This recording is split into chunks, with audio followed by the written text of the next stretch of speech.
Hi, myself is Shalini Bharadwaj. You all are watching ITV Networks Medically Speaking.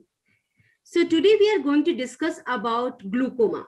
Glaucoma cannot be cured, but yes, it has treatment that can help you. We have the panel of doctors. We have with us Dr. J.S. Titial, who is the head and professor of cornea services at the center and chairman of National Eye Bank at All India Institute of Medical Sciences. We have our another guest, that is Dr. Padma Shri, Dr. Harsh Kumar, who is the director of glaucoma services at Center for Sight. We have with us Dr. Vinay Gupta, who is a professor of ophthalmology at RT Center at All India Institute of Medical Sciences.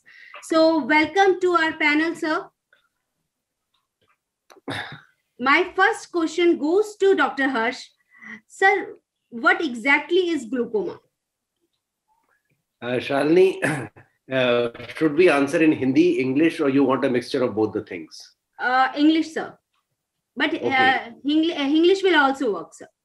No, I'm fine with either of the languages. And first, I must congratulate you on World Women's Day today. So we are seeing where you have reached, and I've seen you struggle from very small to now such a good position.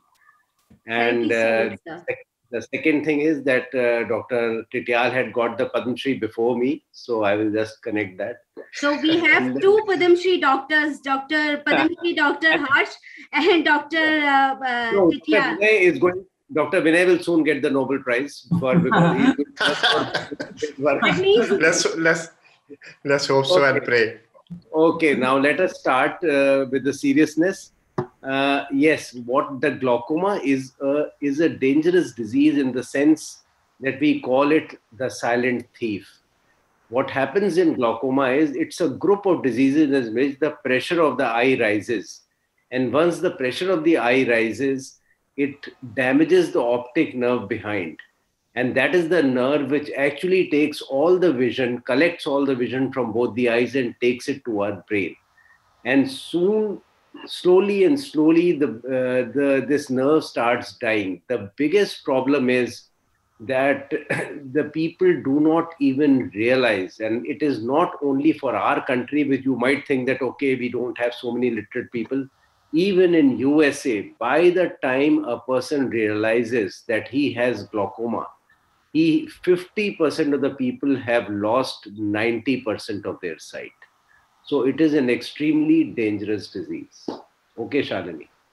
Sir, it is limited to some age, or it is like, if somebody goes as above 60 years of age, then only person suffers from glaucoma, or it can occur in early stage also?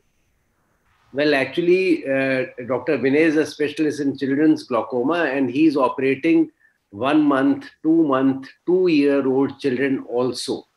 But commonly, this disease usually afflicts people above 40 years of age, unless it is secondary to somebody putting a steroid in the eye, or there is a trauma in the eye, or there has been some surgery in the eye. So there are secondary causes. But primarily, this affects older generation. And as far as the number is concerned, I must tell you, people will say so many million. But the more important thing to understand is 1 out of every 8 persons, 1 out of 8 who are above 40 are either suffering from glaucoma or they are glaucoma suspects. They may develop glaucoma. So the number is high, and the age is usually that's why we tell everybody above 40 that please get checked yearly.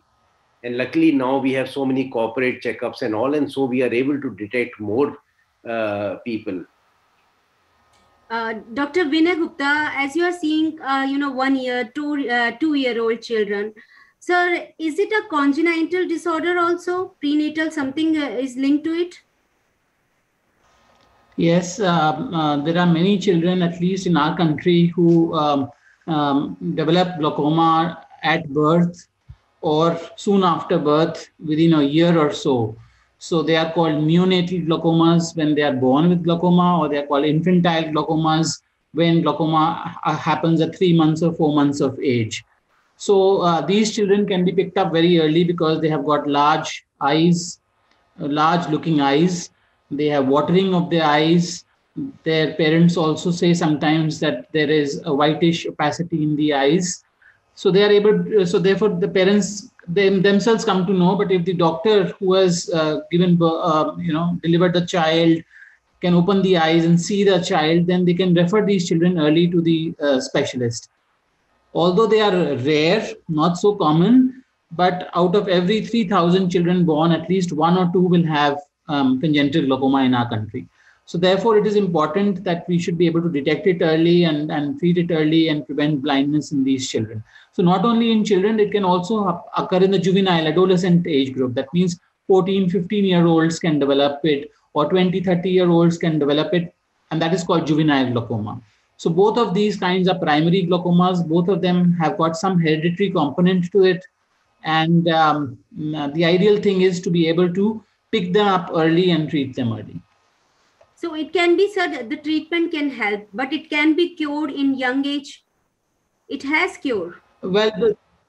Actually, generally, glaucoma does not have a permanent cure. The treatment continues lifelong. So therefore, if a child is born, he has to be continuously monitored. You cannot stop the disease and you cannot reverse it. So whatever has happened, you can bring the pressure down, but then after some time, the pressure can go up again, which means that the patient has to be monitored all through their lives. Dr. Titial, sir, as I got to know earlier also that, there are a lot of studies and research is also going, especially in AIIMS, that is related to like stem cells. Sir, the research. Do you think, in future, if we do some kind of research related to stem cells, so can we able to treat or, cure it properly, fully, we can cure it? As far as glaucoma is concerned, I don't think, stem cell research is going to help currently the situation is, because as Dr. Harsh and Dr. Binay was talking about, the damage is to the optic nerve, which is a nervous tissue, nerve-related tissue. And regeneration of nervous tissue is going to be one of the toughest thing possible in future also. So just now, stem cell research may not help in these cases.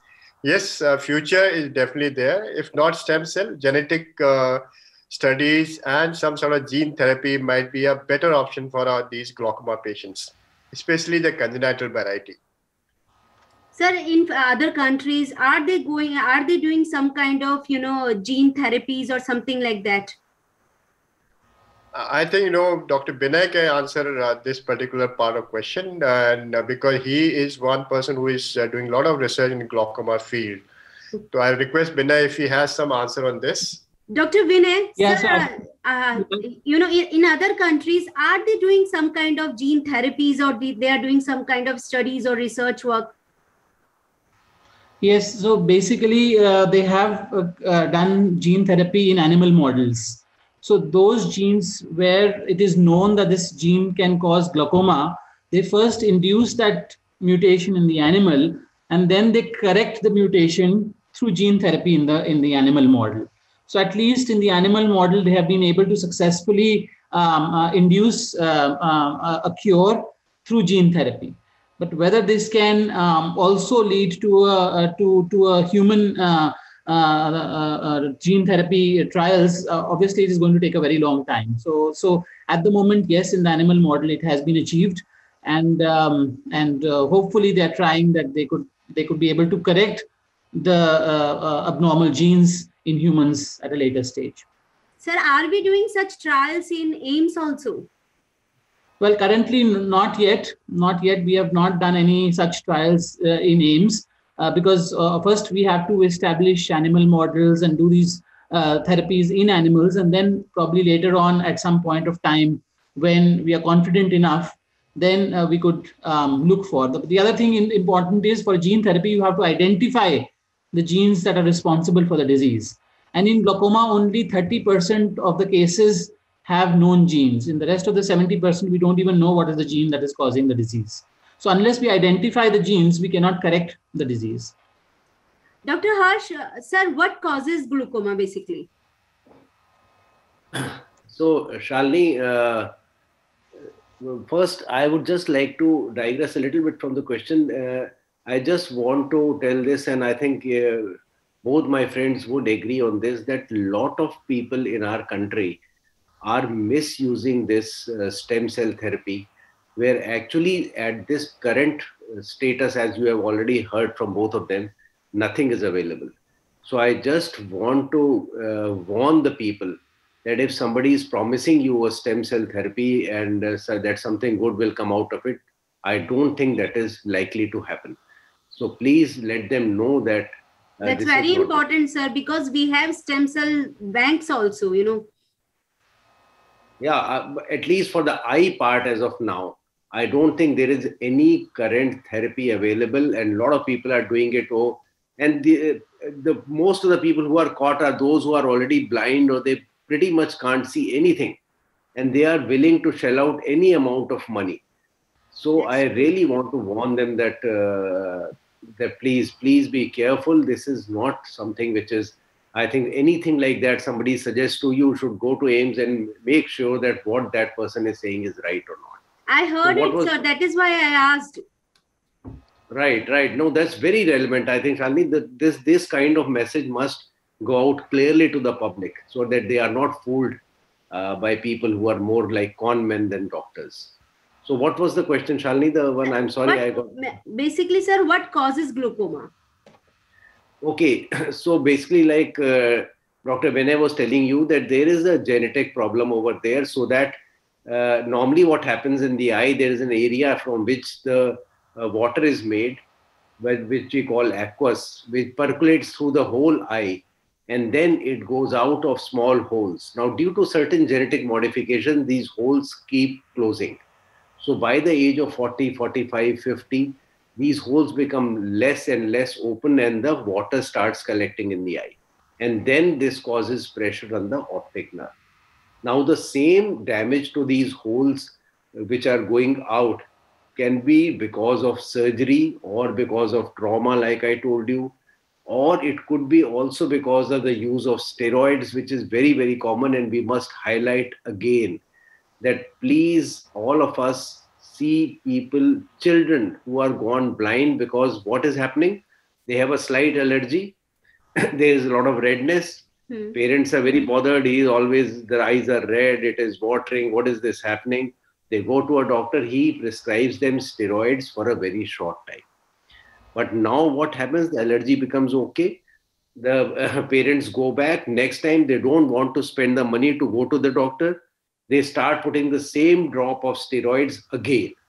And they keep putting the drop. And by the time they realize what is happening, it is too late. So please, with folded hands, I want to request the public, do not put any eye drops in your or your children's eyes for a long time, not more than for 2 to 3 weeks before you contact a doctor and make sure that you are putting the thing which is required. So these are some of the reasons by which glaucoma develops. Sir, some people use gulab jal. What you would like to say about it? They feel itchiness or redness. They feel like, if they will get a drops of gulab jal, then it can be treated. They have such these kind of myths in their mind. Right, Shalini. So the problem is that actually they are Ayurvedic preparations. And now there's a very, very common thing, drishti. Every alternate patient is asking me, sir, can we put drishti? Now, I think maybe Dr. Professor Titial can guide us whether they have done any research in AIIMS regarding these common drops. But when I was also at AIIMS long time back, some of these drops which are supposed to prevent cataract, we did a couple of studies and we realized they were totally useless. So I can tell you about those, but neither gulab jal nor eye tone nor drishti have been tested by me at least. So I will request Professor Titial whether they have done it already, and if they have not done it, I would really request him that they should do it so that we can guide the public. Dr. Titial, what you would like to say about it, sir? I think the point is well taken. These drops are very popular in general, community or in society because people propagate these medications to be, treating everything possible in the human eye, which is not exactly true. We have not done testing for these medications at all. Given an opportunity, yes, we would like to test the authenticity of these drops to cure various disorders in the eye, right from a refractive error to cataract, to name anything in glaucoma also. But as far as glaucoma is concerned, these drops are not at all going to be useful.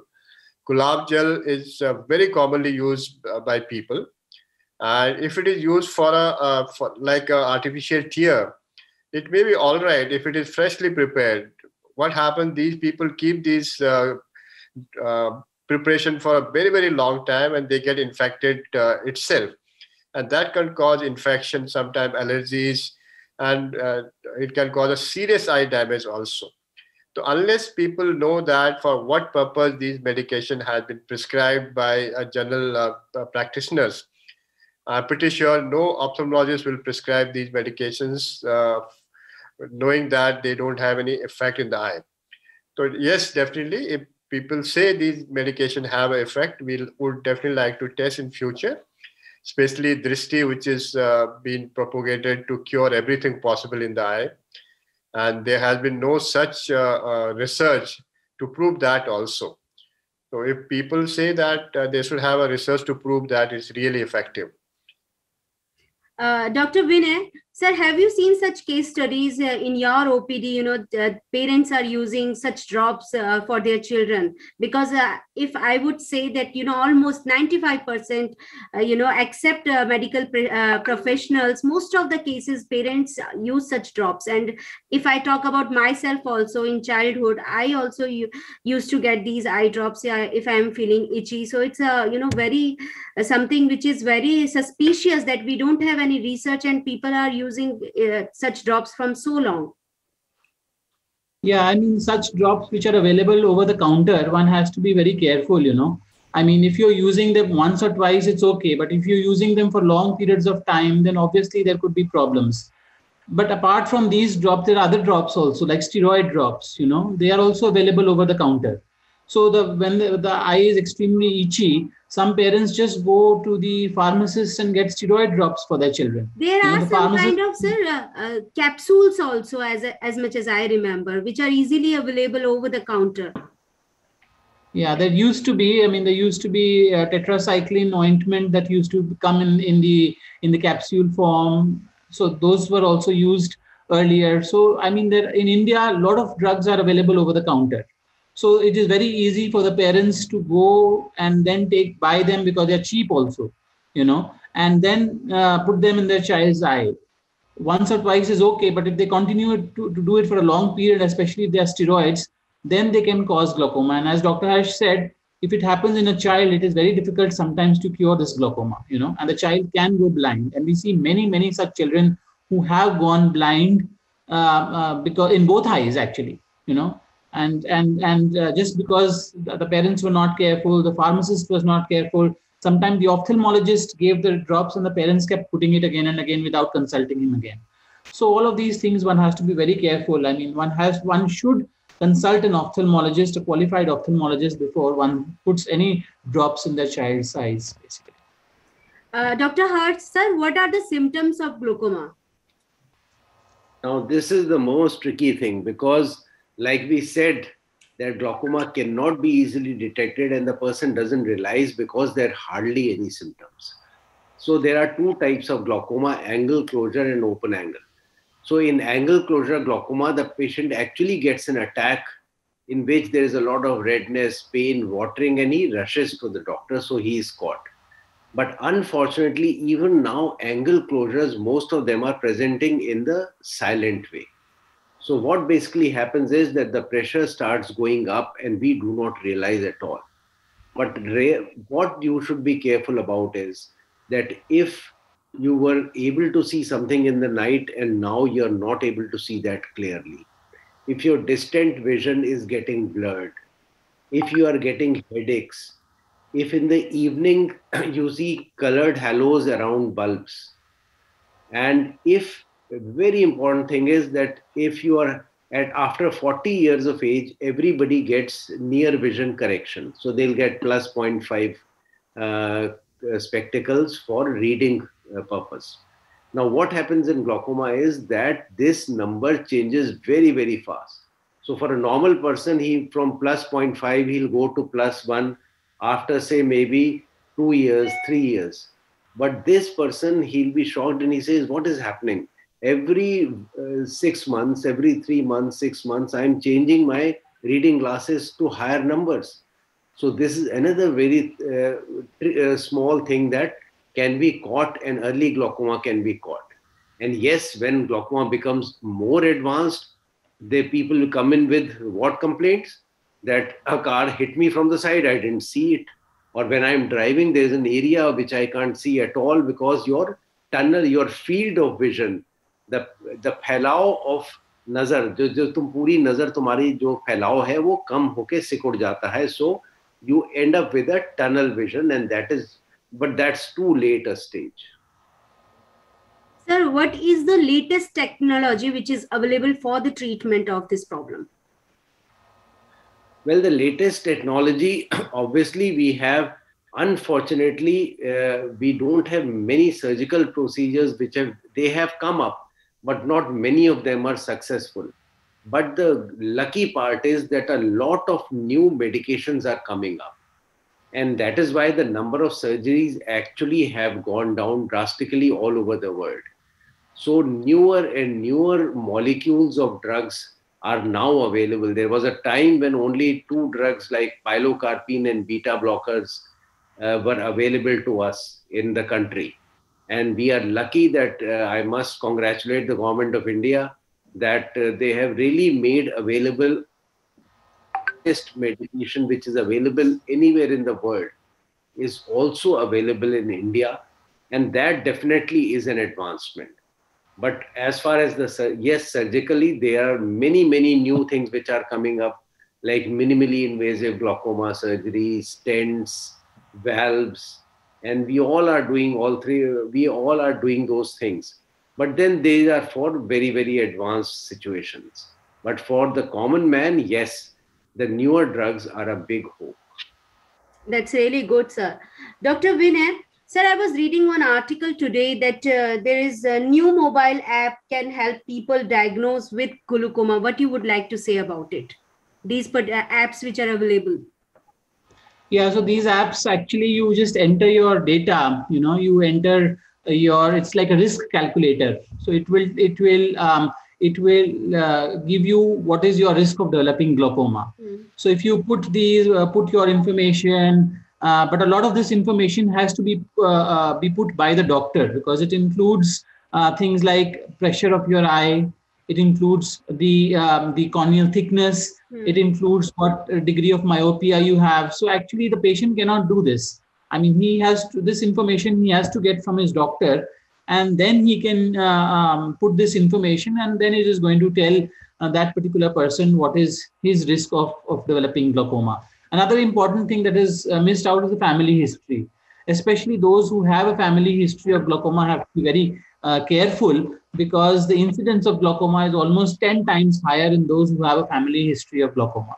So it's a very good thing to screen other members and to inform the other members of the family that you have glaucoma, and therefore you need to see an ophthalmologist, an eye specialist. Oh, that's really good.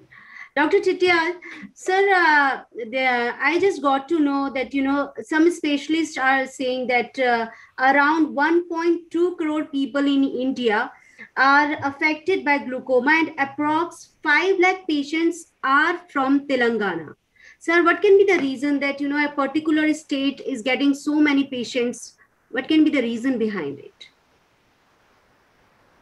It depends, where the study has been done. Till date, we don't have the entirety of knowing the effect of glaucoma or prevalence of this disease in the country, because very difficult to do survey of glaucoma per se. Very difficult to really conduct community-based studies. I understand Andhra Pradesh is one state, or Telangana now, where they would have done some studies in the community and they have come out with this report. But important thing here to understand, if you look into blindness, the glaucoma-related blindness may not be prominent in terms of blindness. But if you look into disease per se, it will be very common in the community, as both Dr. Harsh and Vinay was talking about. Mm-hmm. And more importantly, in our country, there's a lot of myth behind glaucoma and cataract, because they happen to be, almost similar age group where people suffer from a decreased vision, which may be because of cataract, or it may be because of glaucoma also. So it is very important for us to make sure that patient doesn't have glaucoma, because glaucoma is a disease which is like a diabetes or a hypertension, which is not going to go off from your body. So you are patient of glaucoma, you remain patient for glaucoma in treatment also. It's a lifelong treatment and lifelong follow-up with a particular doctor, hospital, or institution that people have to understand. So there is a definite need of doing a good survey for the country so that we realize what is the prevalence, incidence of glaucoma in the various types of glaucoma in a community, and what is the actual blindness related to a glaucoma per se. And more importantly, I think the rehabilitation and treatment part has to be initiated accordingly. Because once people get blind, it is an irreversible damage. In fact, if you look into stats, this is one of the most common cause of irreversible blindness. Other blindness can be reversed by surgeries and other things. But here, once you get glaucoma blindness, nothing can be done. So there is a very important prophylaxis in terms of doing a social community-based studies that look for a preventable aspect to check disease onset in the initial stage so that they don't go into blindness. So that's a difficult task, but I am sure we'll be able to do it in future, do studies to cover the entire country, if not all the districts, and take some important districts. A recent study by NPCB, which came out in 2019, glaucoma is, I think, third leading cause of blindness in our country. So that's a significant amount. So I definitely see other states. It's not that we don't have glaucoma in the eastern part or the northern part. We do have. And definitely we require community-based studies. That's very important, sir.